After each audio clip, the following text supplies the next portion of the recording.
മറ്റ് ശാമുവേൽ പ്രവാചകനാണെങ്കിലും എല്ലാം ഷാമുവേലിൻ്റെ പുസ്തകത്തിൽ ഷാമുവേൽ ചെയ്ത യുദ്ധങ്ങളെക്കുറിച്ച് പറയുന്നുണ്ട്. ദാവീദിൻ്റെ യുദ്ധങ്ങളെക്കുറിച്ച് നമുക്ക് സങ്കീർത്തന പുസ്തകത്തിലും അതേപോലെ തന്നെ സഭാപ്രസംഗകൻ പുസ്തകത്തിലുമെല്ലാം നമുക്ക് കാണാൻ കഴിയും. ഇവിടെയെല്ലാം ആദ്യം തന്നെ എൻ്റെ സുഹൃത്ത് പറഞ്ഞ യുദ്ധം മുഹമ്മദ് നബിയുടെ മാത്രം കുത്തകയാണ് എന്നുള്ള വാദം ഒന്നാമതായി പൊളിയുകയാണ്. രണ്ടാമതായി റസൂലുള്ളാഹി സ്വല്ലല്ലാഹു അലൈഹി വസല്ലമ ഞാൻ പറഞ്ഞു അവസാന നാൾ വരെയുള്ള മുഴുവൻ മനുഷ്യർക്കും ഏതവസ്ഥയിലുമുള്ള മാതൃകയാണ്. യുദ്ധത്തിൻ്റെ രംഗത്ത് യുദ്ധം ലോകത്ത് ആവശ്യമില്ലാത്ത കാര്യമാണ് എന്ന് 100% പറയാൻ ആർക്കെങ്കിലും സാധിക്കുമോ? സാധ്യമല്ല. അഹിംസയുടെ തത്വങ്ങൾ പഠിപ്പിച്ച ആളുകൾക്ക് പോലും അനിവാര്യമായ രംഗങ്ങളിൽ യുദ്ധം ചെയ്യേണ്ടി വന്നിട്ടുണ്ട്. ബുദ്ധമത തത്വമാണ് തങ്ങൾ സ്വീകരിക്കുന്നത് എന്ന് പറഞ്ഞ ജപ്പാനിന് 2ാം ലോക മഹായുദ്ധത്തിൻ്റെ സമയത്ത് തൽക്കാലം ബുദ്ധമതം പുസ്തകത്തിൽ ഒതുങ്ങട്ടെ, ഞങ്ങൾ യുദ്ധം ചെയ്യട്ടെ എന്ന് പറയേണ്ടി വന്നതാണ്. അതേപോലെ തന്നെ ലോകത്ത് മുസ്ലിങ്ങൾ ഏറ്റവും അധികം പീഡിപ്പിക്കുന്നു എന്ന് പറയുമ്പോൾ ഇന്ന് ലോകത്ത് ഏറ്റവും വലിയ ഭീകരത ആരുടെ പക്കൽ നിന്നാണ് ഉണ്ടാകുന്നത് എന്ന് നമുക്കറിയാവുന്നതാണ്. ഭീകരതക്കെതിരെയുള്ള കുരിശുയുദ്ധമാണ് നടക്കുന്നത് എന്ന് പറഞ്ഞ ഒരു ക്രൈസ്തവ ഇവാഞ്ചലിസ്റ്റായ ജോർജ് ബുഷാണ് ചരിത്രം കണ്ടതിൽ ഇക്കാലഘട്ടത്തിലെ ഏറ്റവും വലിയ ഭീകരവാദി എന്ന് പറഞ്ഞാൽ അത് ആർക്കെങ്കിലും നിഷേധിക്കാൻ സാധിക്കുമോ? പാവപ്പെട്ട ഇറാഖിലെ പൈതങ്ങൾ എന്ത് പിഴച്ചു? പാവപ്പെട്ട പലസ്തീനിലെ ചെറു കുട്ടികളും സ്ത്രീകളും എന്ത് പിഴച്ചു? ആ പാവങ്ങളെ ദിവസങ്ങളോളം പട്ടിണിക്കിട്ട് അവർ നരകിച്ച് ജീവിക്കാൻ സാധിക്കാതെ മരണപ്പെട്ടപ്പോൾ ആ മരണപ്പെട്ടതിൽ നിന്ന് അദ്ദേഹത്തെ പിറകോട്ട് വലിക്കുവാൻ ഒരു മതവും ഉണ്ടായിട്ടില്ല എന്നുള്ളതാണ് സത്യം. ഞാൻ പറയുന്നത് ലോകത്ത് നിലനിൽക്കുന്ന ഒരു വശത്തെ സംഭവങ്ങൾ പറഞ്ഞ് ഇസ്ലാമിനെ തമസ്കരിക്കുവാൻ വേണ്ടി ശ്രമിക്കുമ്പോൾ സത്യത്തിലുള്ള ഭീകരവാദികൾ അവിടെ പിന്മറയിലേക്ക് പോവുകയാണ്. ലോകത്ത് ഇന്ന് ചരിത്രത്തിൽ ആധുനിക കാലഘട്ടത്തിലുണ്ടായ ഏറ്റവും വലിയ ഭീകരത എല്ലാവരും പറയും അത് അഡോൾഫ് ഹിറ്റ്ലറുടേതാണ് എന്ന്. അഡോൾഫ് ഹിറ്റ്ലർ ജൂതന്മാരെ പച്ചയായി ഗ്യാസ് ചേമ്പറുകളിലേക്ക് പറഞ്ഞയച്ച് അവരെ ജീവിച്ചിരിക്കുമ്പോൾ തന്നെ കത്തിച്ച് കളയുന്ന രൂപത്തിൽ, അങ്ങനെ പറഞ്ഞാൽ പോരാ, പുഴുക്കി കളയുന്ന രൂപത്തിലായിരുന്നു കൊന്നു നശിപ്പിച്ചിരുന്നത്. ആരായിരുന്നു അഡോൾഫ് ഹിറ്റ്ലർ എന്ന് അദ്ദേഹം സ്ഥിരമായി പള്ളിയിൽ പോകാറുണ്ടായിരുന്നു എന്ന്, അദ്ദേഹം കുർബാന സ്വീകരിക്കാറുണ്ടായിരുന്നു എന്നെല്ലാം ഹിറ്റ്ലറുടെ ചരിത്രം വായിച്ചാൽ മനസ്സിലാകും. ഞാൻ പറയുന്നത് ഇതെല്ലാം മുസ്ലിങ്ങൾ എവിടെയെങ്കിലും ചെയ്യുന്ന ഏതെങ്കിലും ക്രൂരതയെ ന്യായീകരിക്കാൻ വേണ്ടിയല്ല, മറിച്ച് വസ്തുതകളായി കാണണം എന്ന് പറയാൻ വേണ്ടിയാണ്. റസൂലുള്ളാഹി സ്വല്ലല്ലാഹു അലൈഹി വസല്ലമ യുദ്ധം ചെയ്തിട്ടുണ്ട്. എന്തിനു വേണ്ടി? എൻ്റെ സുഹൃത്ത് പറഞ്ഞതുപോലെ ആ റസൂലുള്ളാഹി സ്വല്ലല്ലാഹു അലൈഹി വസല്ലമ യുദ്ധം ചെയ്തത് ഏതെങ്കിലും അവിശ്വാസികളെ നീക്കം ചെയ്യുവാനോ അടിച്ചമർത്താനോ അല്ല. പരിശുദ്ധ ഖുർആനിലെ 5-ാമത്തെ അധ്യായം സൂറത്തുൽ മാഇദയിലെ 33-ാമത്തെ വചനം പറഞ്ഞപ്പോൾ ആ വചനത്തിന്റെ തുടക്കം സുഹൃത്ത് മറന്നുപോയി. അള്ളാഹുവിനോടും റസൂലിനോടും യുദ്ധം പ്രഖ്യാപിച്ചവർ യുദ്ധം ചെയ്യുന്നവർ ഏതാണ്? അള്ളാഹുവിനോടും റസൂലിനോടും യുദ്ധം ചെയ്യുന്നവർ യുദ്ധം ചെയ്യാൻ വേണ്ടി കടന്നു വരുമ്പോൾ അവർ കൈകെട്ടി നിന്നിട്ട് ആ യുദ്ധം ചെയ്യട്ടെ, ഞങ്ങൾ അഹിംസ പറയട്ടെ എന്ന് പറയാൻ മാത്രം വിവരക്കേട് ഏതായിരുന്നാലും റസൂലുള്ളാഹി സ്വല്ലല്ലാഹു അലൈഹി വസല്ലമക്കോ അള്ളാഹുവിനോ ഉണ്ടായിരുന്നില്ല. യുദ്ധത്തിന് വരുന്ന ആളുകളോട് യുദ്ധം ചെയ്യണം എന്ന് തന്നെയാണ് ഇസ്ലാമിൻ്റെ ഈ രംഗത്തുള്ള നിർദ്ദേശം. പരിശുദ്ധ ഖുർആൻ യുദ്ധത്തെക്കുറിച്ച് പറയുന്നത് അങ്ങനെ തന്നെയാണ്. വഖാതിലൂ ഫീ സബീലില്ലാഹി അല്ലദീന യുഖാതിലൂനക്കും, നിങ്ങൾ യുദ്ധം ചെയ്യണം യുദ്ധത്തിന് വേണ്ടി വരുന്നവരോട്. പക്ഷെ അവിടെയും ഹിറ്റ്ലർ ചെയ്തതുപോലെ, അതല്ലെങ്കിൽ ബൈബിൾ പറയുന്ന ചില പ്രവാചകന്മാർ ചെയ്തതുപോലെ കണ്ണും മൂക്കുമില്ലാതെ എല്ലാവരെയും എങ്ങനെയും നശിപ്പിക്കുക എന്നതല്ല. വലാ തഅതദു, എന്നാൽ നിങ്ങൾ അതിര് കവിയാൻ പാടില്ല. എന്തുകൊണ്ടെന്നാൽ ഇന്നല്ലാഹ ലാ യുഹിബ്ബുൽ മുഅ്തദീൻ, പടച്ചവൻ അതിര് കവിയുന്നവരെ ഇഷ്ടപ്പെടുന്നില്ല എന്നാണ്. അങ്ങനെ യുദ്ധം എപ്പോഴുണ്ടായി? യുദ്ധം മക്കയിൽ നിന്ന് നിർബന്ധമായി മദീനയിലേക്ക് പലായനം ചെയ്യേണ്ടി വന്നു റസൂലുള്ളാഹി സ്വല്ലല്ലാഹു അലൈഹി വസല്ലമയും സഹാബത്തും. എങ്ങനെ പലായനം ചെയ്തു? തങ്ങളുടെ സമ്പത്ത് മുഴുവനും മക്കയിലാണ്. തങ്ങൾ തലമുറകളായി സമ്പാദിച്ചുണ്ടാക്കിയ സമ്പത്ത് മുഴുവനും മക്കയിൽ. ഒരു സ്വത്തുമില്ലാതെ തികച്ചും അഗതികളായി നിരാലംബരായി അവർ മദീനയിലെത്തി. മദീനയിലെ ആളുകൾ ഇസ്ലാമിക സാഹോദര്യമനുസരിച്ച് അവരെ സ്വീകരിച്ചു എന്നത് നേരെ. പക്ഷേ അവരുടെ സ്വത്ത് മക്കയിലാണ്. ഈ മക്കയിലുള്ള അവരുടെ സ്വത്ത് ഉപയോഗിച്ച്, അഥവാ മുസ്ലിങ്ങളുടെ സ്വത്ത് ഉപയോഗിച്ച് മദീനക്കെതിരെ ഒരു യുദ്ധ സന്നാഹം നടത്തുവാൻ വേണ്ടി മക്കക്കാർ തീരുമാനിച്ചു. അതിനെ പ്രതിരോധിക്കുവാനാണ് ഇസ്ലാമിക ചരിത്രത്തിൽ ആദ്യത്തെ യുദ്ധമുണ്ടായത്, ബദർ യുദ്ധം. പിന്നീട് ഉഹദ് യുദ്ധമുണ്ടായി, ഖന്തഖ് യുദ്ധമുണ്ടായി. ഇതെല്ലാം ചരിത്രത്തിൽ യുദ്ധം അങ്ങോട്ട് പോയിക്കൊണ്ട് ചെയ്താൽ സുഹൃത്തിന് ഏറ്റവും ചുരുങ്ങിയത് മനസ്സിലാക്കാൻ കഴിയുമായിരുന്നു. മദീനയിൽ ഇസ്ലാമിക രാഷ്ട്രമാണ്. ആ ഇസ്ലാമിക രാഷ്ട്രത്തിൽ പുറത്തുപോയി ചെയ്യുകയാണെങ്കിൽ എന്താ ഉണ്ടാവുക? ആ യുദ്ധമെല്ലാം പുറത്താണ് നടക്കുക. ബദർ മദീനക്കടുത്താണ്, ഉഹദ് മദീനയിൽ തന്നെയാണ്, ഖന്തഖ് മദീനയിലാണ്. ഇതേപോലെയുള്ള യുദ്ധങ്ങൾ നടന്നത് മദീനയിലും മദീനക്ക് ചുറ്റുമാണ്. എന്താ കാരണം? യുദ്ധം ഇങ്ങോട്ട് ചെയ്യാൻ വേണ്ടി അന്ന് ആളുകളെ പ്രതിരോധിക്കുകയാണ് ചെയ്തത്. ഈ പ്രതിരോധം പ്രവാചകൻ സല്ലല്ലാഹു അലൈഹി വസല്ലമയുടെ ജീവിതത്തിലുടനീളം ഉണ്ടായിട്ടുണ്ട്. എന്തുകൊണ്ട്? റസൂലുള്ളാഹി സല്ലല്ലാഹു അലൈഹി വസല്ലമ പഠിപ്പിച്ച ആശയങ്ങളെ തകർക്കാൻ വേണ്ടി ഇവർ ശ്രമിച്ചു എന്നതുകൊണ്ട് തന്നെ അതിനുവേണ്ടി ആശയങ്ങളെ ആശയപരമായി തകർക്കാൻ കഴിയാത്തത് കൊണ്ട് കായികമായി തകർക്കാൻ ശ്രമിച്ചു. അപ്പോൾ കായികമായി തന്നെ പ്രതിരോധിക്കേണ്ടി വന്നു. കായികമായി പ്രതിരോധിച്ചത് ഒരു രാഷ്ട്ര സംവിധാനത്തിന് കീഴിലാണ്. രാഷ്ട്ര സംവിധാനം എന്ന് പറഞ്ഞാൽ ഇസ്ലാമിക രാഷ്ട്ര സംവിധാനം.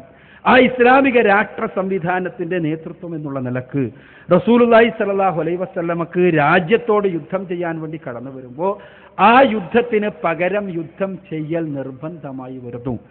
അതുകൊണ്ട് തന്നെ റസൂലുള്ളാഹി സ്വല്ലല്ലാഹു അലൈഹി വസല്ലമ യുദ്ധം ചെയ്തിട്ടുണ്ട്. ഇനി പ്രവാചകനെ വിമർശിച്ച ആളുകളെ അവർക്കെതിരെ ആയുധമെടുത്തു, അത് അവരെ കൊന്നൊടുക്കി എന്നാണ്. അവര് പ്രവാചകൻ സല്ലല്ലാഹു അലൈഹി വസല്ലമ കൊന്നതായി പറയുന്ന അബൂ അഫാക്കിന്റെ വിവരവും അസ്മാ ബിൻത്ത് മർവാന്റെ വിവരവും ഇത് രണ്ടും അടിസ്ഥാനരഹിതമാണ്. ഈ രണ്ട് കഥകൾക്കും യാതൊരു അടിത്തറയുമില്ല. അസ്മാ ബിൻത്ത് മർവാനെയോ അബൂ അഫാക്കിനെയോ പ്രവാചകൻ സല്ലല്ലാഹു അലൈഹി വസല്ലമ റസൂലുള്ളയെ വിമർശിച്ചതിന്റെ കാരണത്താൽ കൊന്നു എന്ന കഥയ്ക്ക് യാതൊരു അടിത്തറയുമില്ല. അതാണ് ഞാൻ പറഞ്ഞത്, സത്യത്തെ അസത്യവുമായി കൂട്ടിക്കുഴക്കുന്നു എന്ന്. എന്നാൽ കഅബ് ബിൻ അഷ്റഫിനെ കൊന്നത് ചരിത്രമാണ്. കഅബ് ബിൻ അഷ്റഫിനെ കൊന്നത് ചരിത്രമാണ്. നമ്മൾ ചരിത്രം ഒരിക്കലും നിഷേധിക്കൂല. ചരിത്രമാണ്, അത് സത്യമാണ്. മറ്റു രണ്ട് അസത്യവുമായി കൂട്ടിക്കലർത്തി. കഅബ് ബിൻ അഷ്റഫിനെ കൊന്നത് എന്തിനാ? റസൂലുള്ളാഹി സ്വല്ലല്ലാഹു അലൈഹി വസല്ലമയെ കേവലം തെറി പറഞ്ഞത് കൊണ്ടല്ല, മറിച്ച് കഅബ് ബിൻ അഷ്റഫിനെ നമ്മൾ ആദ്യം പശ്ചാത്തലം മനസ്സിലാക്കണം. എൻ്റെ സുഹൃത്ത് ഇവിടെ പറഞ്ഞു, എന്താ മദീനയിലെ ഏതോ ഒരു ഗോത്രക്കാരെ കൊന്നുകളഞ്ഞു, അവരുടെ സ്ത്രീകളെയും കുട്ടികളെയും കൊണ്ടുപോയി എന്നെല്ലാം. ഇതെല്ലാം കൃത്യമായി മനസ്സിലാക്കണം എൻ്റെ സുഹൃത്ത്. വെറുതെ ആരെങ്കിലും എഴുതി വെച്ചത് എടുത്ത് വായിക്കുകയല്ല വേണ്ടത്. ഇസ്ലാമികനെ കുറിച്ച് ഇസ്ലാമിൻ്റെ പ്രമാണങ്ങളിൽ നിന്ന്, പരിശുദ്ധ ഖുർആനിൽ നിന്നും ഹദീസിൽ നിന്നുള്ളതൊന്നും മനസ്സിലാക്കാൻ വേണ്ടി ശ്രമിക്കുക. അപ്പോൾ ഈ തെറ്റിദ്ധാരണകൾ പോകും. യഥാർത്ഥത്തിൽ എന്താ സംഭവിച്ചത്? റസൂലുള്ളാഹി സ്വല്ലല്ലാഹു അലൈഹി വസല്ലമ മക്കയിൽ നിന്ന് മദീനയിലേക്ക് വരുമ്പോൾ അവിടെ നിയതമായൊരു ഭരണ സംവിധാനം ഉണ്ടായിരുന്നില്ല. അവിടെ 3 വിഭാഗങ്ങളായിരുന്നു ഉണ്ടായിരുന്നത്, 3 പ്രബല വിഭാഗങ്ങൾ. ഒന്ന് ഔസ് എന്ന ഗോത്രമാണ്, രണ്ടാമത്തേത് ഖസ്റജ് എന്ന ഗോത്രമാണ്, മൂന്നാമത്തേത് ജൂതന്മാരാണ്. ഈ 3 വിഭാഗങ്ങളായിരുന്നു ഉണ്ടായിരുന്നത്. ജൂതന്മാരിൽ 3 ഗോത്രങ്ങൾ ഉണ്ടായിരുന്നു. ആ ഗോത്രങ്ങളിൽ ഒന്ന് ബനു ഖൈനുഖ ആണ്, ഒന്ന് ബനു നളീറാണ്, ഒന്ന് ബനു ഖുറൈളയാണ്. ഇതിൽ ബനു നളീറുകാരനാണ് ഈ പറഞ്ഞ കഅബ് ബിൻ അഷ്റഫ് എന്ന് പറയുന്നയാൾ. കഅബ് ബിൻ അഷ്റഫ് എന്നയാൾ ബനു നളീറുകാരനാണ്. ഈ 3 കൂട്ടരോടും റസൂലുള്ളാഹി സ്വല്ലല്ലാഹു അലൈഹി വസല്ലമ കരാറിലേൽപ്പിച്ചു. എപ്പോ അദ്ദേഹം ഇവിടേക്ക് വരികയും ഔസുകാരും ഖസറജുകാരും മൊത്തത്തിൽ അദ്ദേഹത്തെ രാജ്യത്തിന്റെ ഭരണം ഏൽപ്പിക്കാൻ തീരുമാനിക്കുകയും, അങ്ങനെ ഭരണം ഏൽപ്പിക്കുമ്പോൾ അവിടുത്തെ ന്യൂനപക്ഷം എന്നുള്ള നിലക്ക് അവിടെയുള്ള ജൂതന്മാരെ പുറത്താക്കുകയല്ല റസൂൽ ചെയ്തത്. അന്ന് ചെയ്യാമായിരുന്നു അദ്ദേഹത്തിന് വേണമെങ്കിൽ. മറിച്ച് അവരുമായി മാന്യമായ കരാറിൽ ഏർപ്പെടുകയാണ്. മദീന ചാർട്ടർ എന്ന പേരിൽ അറിയപ്പെടുന്ന പ്രസ്തുത കരാർ ലോക ചരിത്രത്തിലെ തന്നെ ഏറ്റവും മാന്യമായ സുന്ദരമായ കരാറാണ്. ആ കരാറിൽ മദീനയിലുള്ള ജൂതന്മാർക്ക്, ഈ 3 ഗോത്രക്കാർക്കും അവരുടെ മതമനുസരിച്ച് ജീവിക്കുവാൻ പൂർണ്ണമായ സ്വാതന്ത്ര്യം നൽകി. അവരുടെ സ്വകാര്യ പ്രശ്നങ്ങളിൽ മാത്രമല്ല, പൊതുപ്രശ്നങ്ങളിൽ പോലും അവരുടെ വേദഗ്രന്ഥമനുസരിച്ച് വിധിക്കുവാൻ സ്വാതന്ത്ര്യം നൽകി. പക്ഷേ രാജ്യത്തിനെതിരെ അവർ ആരെയും സഹായിക്കരുത് എന്ന് പറഞ്ഞു. മദീന ഒരു രാഷ്ട്ര സംവിധാനമാണ്. ഈ രാജ്യത്തിലെ പ്രജകൾ എന്നുള്ള നിലക്ക് ഈ രാജ്യത്തിനെതിരെ ഒരാളെയും നിങ്ങൾ സഹായിക്കരുത്, രാജ്യത്തെ നിയമങ്ങൾ നിങ്ങൾ അനുസരിക്കണമെന്ന് പറഞ്ഞു. രാജ്യത്തിലെ പൊതു നിയമങ്ങളിൽ നിങ്ങൾ രാജ്യത്തോടൊപ്പം നിൽക്കണം, രാജ്യദ്രോഹം നിങ്ങൾ ചെയ്യരുത് എന്ന് പറഞ്ഞു. അതവർ അംഗീകരിച്ചു, ഒപ്പിട്ടു. അതിൻ്റെ അടിസ്ഥാനത്തിലാണ് ആ കരാർ നിലവിൽ വന്നത്. 3 ഗോത്രങ്ങളും. അതിൽ ബനു ഖൈനുഖ ഗോത്രക്കാർ, ബനു ഖൈനുഖ എന്ന ജൂത ഗോത്രക്കാർ, സുഹൃത്ത് മനസ്സിലാക്കണം റസൂലുള്ളാഹി സ്വല്ലല്ലാഹു അലൈഹി വസല്ലം എന്ത് ചെയ്തു എന്ന്. ബനൂ ഖൈനുഖ എന്ന ജൂത ഗോത്രക്കാർ. ആ ഗോത്രങ്ങൾ അവരുടെ സ്ഥലങ്ങളിൽ കച്ചവടം ചെയ്യുകയാണ് പതിവ്. അവിടേക്ക് ഒരു മുസ്ലിം സ്ത്രീ ചെന്ന് കച്ചവട സ്ഥാപനത്തിൽ നിന്ന് സാധനം വാങ്ങാൻ വേണ്ടി ചെന്നപ്പോൾ അവളുടെ തുണി ഉരിച്ചു മാറ്റി. അവർ തുണി ഉരിച്ചു മാറ്റിയപ്പോൾ സ്വാഭാവികമായും അവളുടെ ബന്ധുവായ ഒരു മുസ്ലിമിന് കോപമുണ്ടായപ്പോൾ അന്നത്തെ സമൂഹത്തിൽ മാന്യമായി ജീവിച്ചിരുന്ന ആ മുസ്ലിം സ്ത്രീയെ അങ്ങാടിയിൽ വെച്ച് തുണിയുരിച്ചപ്പോൾ അവർക്ക് കോപമുണ്ടാവുകയും അയാൾ അതിശക്തമായി പ്രതികരിക്കുകയും ഈ ചെയ്തയാളെ ആക്രമിക്കുകയും ചെയ്തു. ആക്രമിച്ചപ്പോൾ ആ ചെയ്തയാൾ മരണപ്പെട്ടു. ആ ജൂതൻ മരണപ്പെട്ടു. ജൂതൻ മരിച്ചപ്പോൾ സ്വാഭാവികമായും ഈ മുസ്ലിമിനെ ജൂതന്മാർ ബനൂ ഖൈനുഖാർ ഒന്നിച്ചു കൊന്നുകളഞ്ഞു. അങ്ങനെ കൊന്നുകളഞ്ഞപ്പോൾ അത് രാജ്യത്തിലെ നിയമത്തിൽ ഇടപെടലാണ്. രാജ്യ നിയമത്തിൽ ഇടപെടലാണ്. അതിനാണ് കുഴപ്പമുണ്ടാക്കുക എന്ന് പറയുക. ഇസ്ലാമിക ടെർമിനോളജിയിൽ ഫിത്ന എന്ന് പറയും. ആ നിയമത്തിൽ ഇടപെട്ടപ്പോൾ റസൂലുള്ളാഹി സ്വല്ലല്ലാഹു അലൈഹി വസല്ലം അവരോട് ആവശ്യപ്പെട്ടു, ആരാണോ ഇത് ചെയ്തത് അവരെ നിയമത്തിന്റെ മുന്നിൽ കൊണ്ടുവരണം, അവരോട് ഇസ്ലാമികമായ നിയമം നടപ്പിലാക്കണം, അല്ലെങ്കിൽ ജൂതന്മാരുടെ നിയമം നടപ്പിലാക്കണം. രണ്ടാണെങ്കിലും കൊന്നവനെ കൊല്ലുക എന്നതാണ് നിയമം. ആ നിയമം നടപ്പാക്കാൻ സന്നദ്ധമാകണമെന്ന് പറഞ്ഞു. അവരതിന് സന്നദ്ധമായില്ല. അവർ പറഞ്ഞു അവർ റസൂലുള്ളാഹിയുമായി യുദ്ധത്തിന് തയ്യാറായി. അവർ യുദ്ധത്തിന് തയ്യാറായപ്പോൾ അവിടെ യുദ്ധം നടന്നു. അവരെ ഏതാനും നിമിഷങ്ങൾ കൊണ്ട് തന്നെ അവർ പരാജയപ്പെട്ടു. അവരെ പിന്നീട് ഉപരോധിച്ചു റസൂലുള്ളാഹി സ്വല്ലല്ലാഹു അലൈഹി വസല്ലം. അവർ കോട്ടയിലാണ് ഉപരോധിച്ചപ്പോൾ അവസാനം അവർ കീഴടങ്ങുകയും എന്നാൽ അവരെ ഒരു രാജ്യത്തെ നിയമത്തെ അനുസരിക്കാത്ത, ആ രാജ്യത്തെ നിയമത്തെ അനുസരിക്കാതെ അതിനെതിരെ കലാപം പുറപ്പെടുവിച്ച അവർക്ക് കൊണ്ടുപോകാൻ കഴിയുന്ന മുഴുവനും സ്വത്തുമായി രാജ്യത്തുനിന്ന് പോകാൻ റസൂലുള്ളാഹി സ്വല്ലല്ലാഹു അലൈഹി വസല്ലം അനുവദിച്ചു. അവർക്ക് കൊണ്ടുപോകാൻ കഴിയുന്ന മുഴുവൻ സ്വത്തുമായി രാജ്യത്ത് നിന്ന് പോകാൻ അനുവദിച്ചു. ആർക്കെതിരെയും കൊല ചെയ്യുകയല്ല ചെയ്തത്. അത് ബനൂ ഖൈനുഖാരുടേത്. പിന്നീട് ബനൂ നദീർ ഗോത്രക്കാരായിരുന്നു രണ്ടാമത്തെ വിഭാഗം. ബനൂ നദീർ ഗോത്രക്കാരൻപ്പെട്ട ഒരാളാണ് കഅബ് ഇബ്നു അഷ്റഫ്. അവര് ബദർ യുദ്ധമുണ്ടായപ്പോൾ ബദർ യുദ്ധത്തിൽ മുസ്ലിങ്ങൾ പരാജയപ്പെടും എന്ന് പ്രതീക്ഷിച്ച് കഴിയുകയായിരുന്നു അവിടുത്തെ ജൂതന്മാർ. മുസ്ലിങ്ങൾക്ക് വലിയ വിജയമുണ്ടായി. അതോടുകൂടി ബനൂ നദീറുകാരനായ കഅബ് ഇബ്നു അഷ്റഫിന് റസൂലുള്ളാഹി സ്വല്ലല്ലാഹു അലൈഹി വസല്ലമയോട് വല്ലാത്ത വിരോധവും എതിർപ്പുമുണ്ടായി. അയാൾ നേരെ മക്കയിലേക്ക് ചെന്നു. ഒരു ഇസ്ലാമിക രാഷ്ട്രത്തിലെ ദിമ്മിയായ പൗരൻ, ഒരു ഇസ്ലാമിക രാഷ്ട്രവുമായി കരാറിലേർപ്പെട്ട പൗരൻ മക്കയിലേക്ക് ചെന്നു. മക്കയിൽ ചെന്നിട്ട് അയാൾ ചെയ്തത് എന്താണ്? ബദറിൽ മരണപ്പെട്ട ഓരോ കുടുംബക്കാരുടെ അടുത്തും മരണപ്പെട്ട ആളുകളുടെ 70ഓളം ആളുകൾ ബദറിൽ മരണപ്പെട്ടിട്ടുണ്ട്. അവരുടെ മുഴുവനും ആളുകളുടെ കുടുംബക്കാരുടെ അടുക്കൽ ചെന്നിട്ട്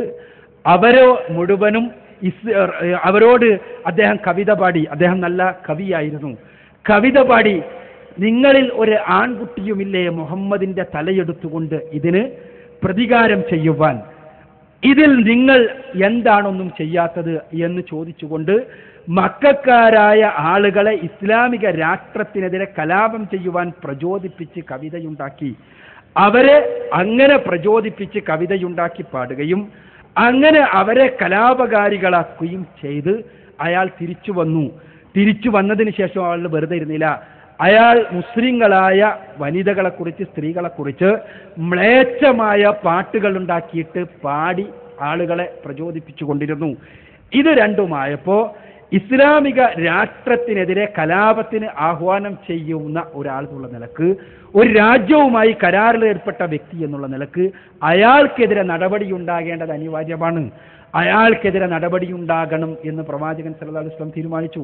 അപ്പോഴും യഥാർത്ഥത്തിൽ ബനൂ നദീറുകാർ അവരാണിത് ചെയ്തത്. എന്നിട്ട് പോലും ബനൂ നദീറുകാർക്കെതിരെ മൊത്തത്തിൽ ഒരു നടപടിയില്ല.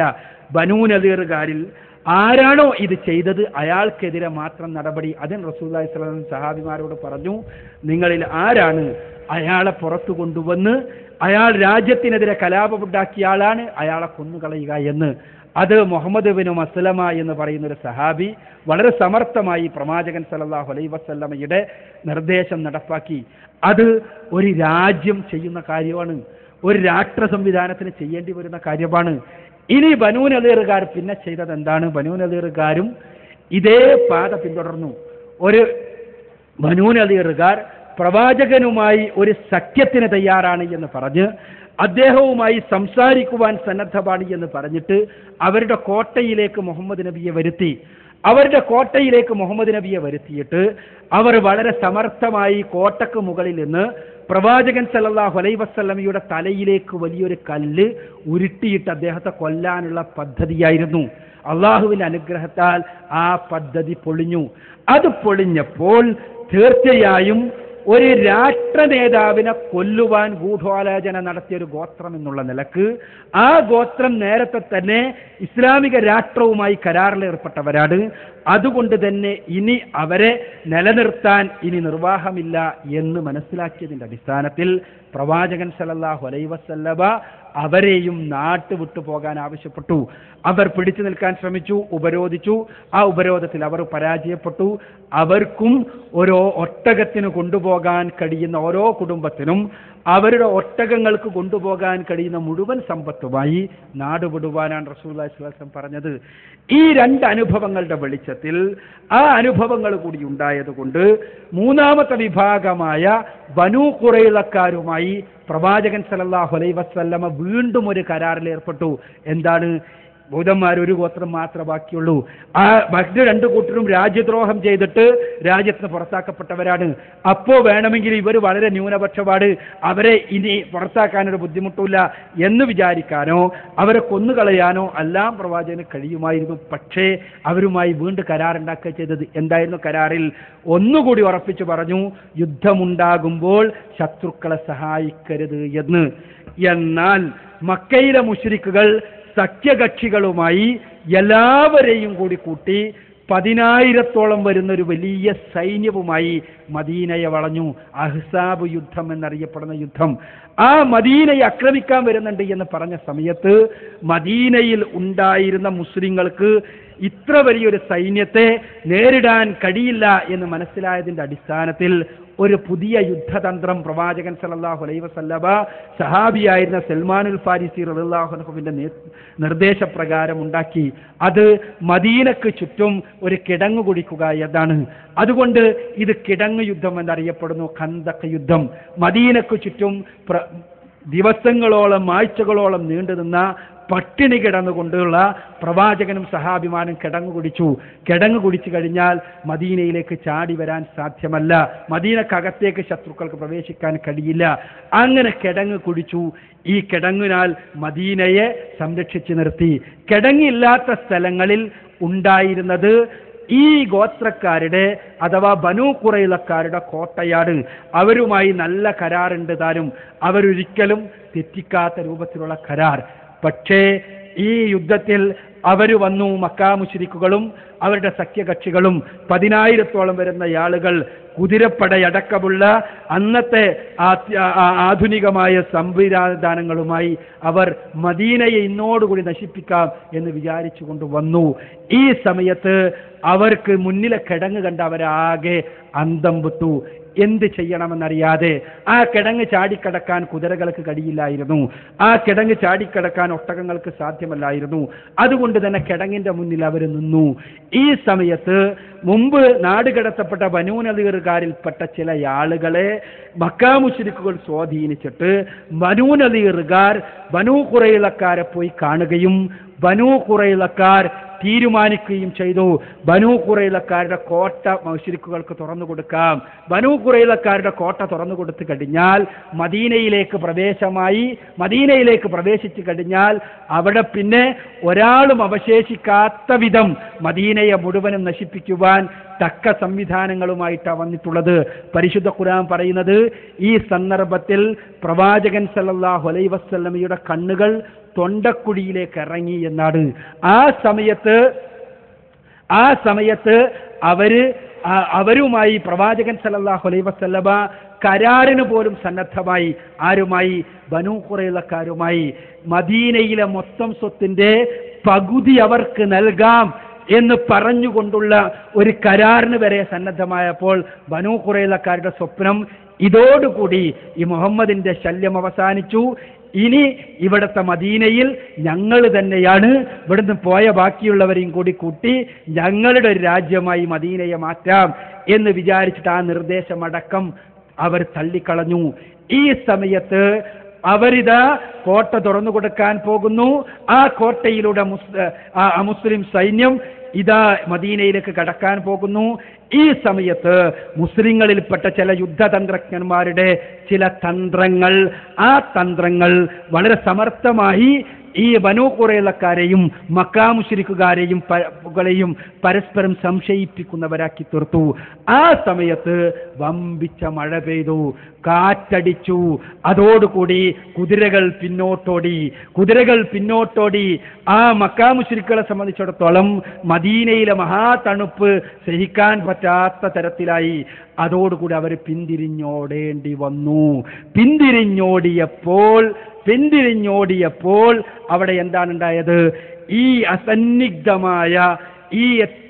സന്നിഗ്ധമായ ഏറ്റവും പ്രയാസപ്പെട്ട ഘട്ടത്തിൽ കരാറ് ലംഘിക്കുകയും രാജ്യത്തെ മുസ്ലിങ്ങളെ മുഴുവനും നശിപ്പിക്കുവാൻ, പൂർണ്ണമായും ഉന്മൂലനം ചെയ്യുവാൻ തക്ക തന്ത്രങ്ങൾ ആവിഷ്കരിക്കുകയും ചെയ്ത ബനൂ ഖുറൈളക്കാരെ മറ്റുള്ളവരെ ചെയ്തതുപോലെ വെറുതെ വിട്ടുകഴിഞ്ഞാൽ അത് ആവർത്തിക്കപ്പെടുമെന്നും അത് മുസ്ലിങ്ങളെ സംബന്ധിച്ചിടത്തോളം ഭാവിയിലേക്കും എങ്ങനെയാകണമെന്നുള്ള വിഷയത്തിൽ ഉള്ള ഒരു കൃത്യമായ തെളിവ് നൽകണം എന്ന് തന്നെ പ്രവാചകൻ സല്ലല്ലാഹു അലൈഹി വസല്ലം തീരുമാനിച്ചു. അവരോട് ചോദിച്ചു എന്ത് ചെയ്യണം. അവർ പറഞ്ഞു, അവർ കൂടിയാലോചിച്ചു, ഇനി ഒരു രക്ഷയുമില്ല. അവർ പറഞ്ഞു അവരുടെ സഖ്യകക്ഷിയിൽപ്പെട്ട സഅദ് ഇബ്നു മുആദിന്റെ വിധി ഞങ്ങൾ സ്വീകരിക്കാം. അവരാണ് പറഞ്ഞത് സഅദ് ഇബ്നു മുആദിന്റെ വിധി സ്വീകരിക്കാം ഞങ്ങളെന്ന്. അപ്പോൾ റസൂലുള്ളാഹി സ്വല്ലല്ലാഹു അലൈഹി വസല്ലം അത് സമ്മതിച്ചു. സഅദ് ഇബ്നു മുആദ് വിധിക്കട്ടെ. സഅദ് ഇബ്നു മുആദ് അവരുടെ വേദഗ്രന്ഥം എടുത്തു. പരിശോധിക്കണം നിങ്ങൾ. അവരുടെ വേദഗ്രന്ഥം എടുത്തു. ആവർത്തന പുസ്തകം എടുത്തു.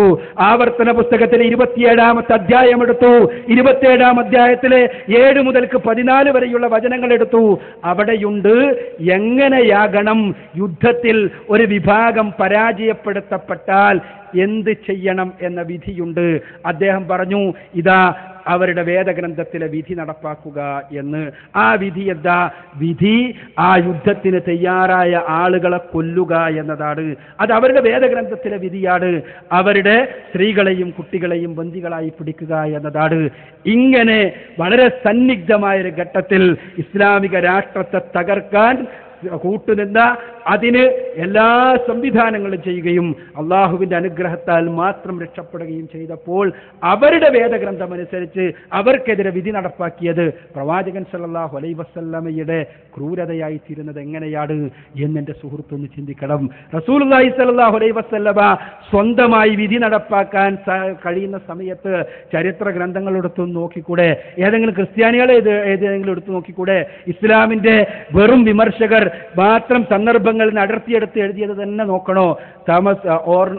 സർ തോമസ് ആർണോൾഡ് എഴുതിയ പ്രീച്ചിങ് ഓഫ് ഇസ്ലാം എന്ന പുസ്തകം. സർ തോമസ് ആർണോൾഡ് മുസ്ലിം അല്ലല്ലോ, അയാൾ ഒരു ക്രിസ്ത്യൻ മിഷണറി അല്ലേ, ക്രിസ്തുമത പ്രചാരകനല്ലേ, പ്രബോധകനല്ലേ.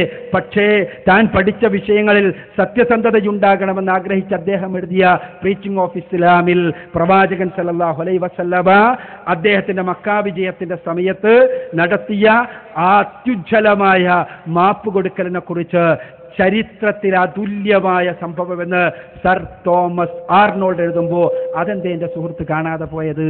എന്താ മക്കാ വിജയത്തിൽ സംഭവിച്ചത്? പ്രവാചകൻ സല്ലല്ലാഹു അലൈഹി വസല്ലമ നീണ്ട 10 വർഷക്കാലഘട്ടത്തിലെ 9 വർഷക്കാലഘട്ടത്തിലെ മദീനയിലെ തൻ്റെ പ്രവാസ ജീവിതത്തിന് ശേഷം സ്വന്തം നാട്ടിലേക്ക് തിരിച്ചു വരികയാണ്. എങ്ങനെയാണ് തിരിച്ചു വരുന്നത്? വിജയിച്ചുകൊണ്ട് 10,000-ഓളം വരുന്ന ഭടന്മാരോടൊപ്പം ഈ രാജ്യത്ത് തന്നെ ആട്ടിപ്പുറത്താക്കിയ ആളുകളുള്ള രാജ്യത്തേക്ക്, തന്നെ പുറത്താക്കുവാൻ തന്ത്രങ്ങൾ ആവിഷ്കരിച്ച ആളുകളുടെ നാട്ടിലേക്ക്. അവിടെ ഉള്ള ആളുകൾ ഏത് രൂപത്തിലുള്ള ആളുകളാണ് എന്നറിയാമോ എൻ്റെ സുഹൃത്തിന്? പ്രവാചകൻ സല്ലല്ലാഹു അലൈഹി വസല്ലമ നീണ്ട 13 വർഷക്കാലം മക്കയിൽ ജീവിച്ച സമയത്ത്, അഥവാ പ്രവാചകന് പ്രവാചകത്വം ലഭിച്ച് 53-ാമത്തെ വയസ്സിൽ അദ്ദേഹം ഹിജ്റ പോകുന്നത് വരെ മക്കയിൽ ജീവിച്ച സമയത്ത് റസൂലുള്ളാഹി സ്വല്ലല്ലാഹു സല്ലല്ലാഹു അലൈഹി വസല്ലമ പീഡിപ്പിച്ചവർ, പ്രവാചകന്റെ അനുയായികളെ ക്രൂരമായി കൊല ചെയ്തവർ, സുമയ്യ റളിയല്ലാഹു അൻഹ ഇസ്ലാമിൽ വിശ്വസിച്ചു എന്ന കാരണത്താൽ മാത്രം അവരുടെ മർമ്മഭാഗത്തേക്ക് ചുട്ടുപഴുപ്പിച്ച ഇരുമ്പ് ദണ്ട് കുത്തിയിറക്കിക്കൊണ്ട്, പരസ്യമായൊരു പെണ്ണിന്റെ മർമ്മഭാഗത്തെ കുത്തിയിറക്കിക്കൊണ്ട് പച്ചയായി ജീവനോടുകൂടി കൊന്നുകളഞ്ഞ ആളുകൾ, അവയവങ്ങൾ ഖബ്ബാബ് റളിയല്ലാഹു അൻഹുവിന്റെ അവയവങ്ങൾ ഛേദിച്ചുകൊണ്ട് അദ്ദേഹത്തോട് ഈ ആദർശത്തിൽ നിന്ന് പിന്നിലേക്ക് വരാൻ പറഞ്ഞ ആളുകൾ, ബിലാൽ റളിയല്ലാഹു അൻഹുവിന്റെ നെഞ്ചിൽ മല പോലുള്ള കല്ല് കയറ്റി വെച്ച് അദ്ദേഹത്തിന്റെ ശരീരത്തിന്റെ അടിയിൽ തൊലി ചുട്ടുപൊള്ളുന്ന സൂര്യപ്രകാശത്തിന് കീഴിലുള്ള മണലിൽ കിടത്തിക്കൊണ്ട് അദ്ദേഹത്തിന്റെ തൊലി ചുരുങ്ങി മണക്കുന്ന സമയത്ത് ആ മണത്തെ ആസ്വദിച്ചുകൊണ്ട് പാട്ടുപാടിയ ആളുകൾ, ഉഹദിൽ വെച്ച് റസൂലുള്ളാഹി സ്വല്ലല്ലാഹു അലൈഹി വസല്ലമയുടെ പിതൃവ്യനും ഇസ്ലാമിന്റെ സിംഹവുമായ ഹംസ റളിയല്ലാഹു അൻഹുവിനെ ക്രൂരമായി അദ്ദേഹത്തെ ഒളിച്ചിരുന്ന് ചതിച്ചുകൊണ്ട് വധിച്ച ആളുകൾ, അതോടൊപ്പം തന്നെ അദ്ദേഹത്തോടുള്ള വെറുപ്പ് തീർക്കാഞ്ഞിട്ട് നെഞ്ചകം പിളർന്ന് ആ കരള് കടിച്ചു തുപ്പി കൊണ്ട് ഡാൻസ് നടത്തിയ ആളുകൾ, അതേപോലെ തന്നെ അദ്ദേഹത്തിൻ്റെയും മുസ്ലിങ്ങളായിട്ടുള്ള ശുഹദാക്കളുടെയും രക്തസാക്ഷികളുടെയും എല്ലാം ശരീരത്തിൽ നിന്ന് അവയവങ്ങൾ അരിഞ്ഞെടുത്ത് അത് മാല കോർത്ത് അത് മാലയായി അണിഞ്ഞ് ഈത്തപ്പനയിൽ കോർത്തെടുത്ത് മാലയാണ് അണിഞ്ഞ് ഡാൻസ് കളിച്ച ആളുകൾ, അവരെല്ലാം അതാ കഅബാലയത്തിന്റെ മുന്നിൽ റസൂലുള്ളാഹി സ്വല്ലല്ലാഹു അലൈഹി വസല്ലമയുടെ മുന്നിൽ പഞ്ചപുച്ഛമടക്കി നിൽക്കുന്നു.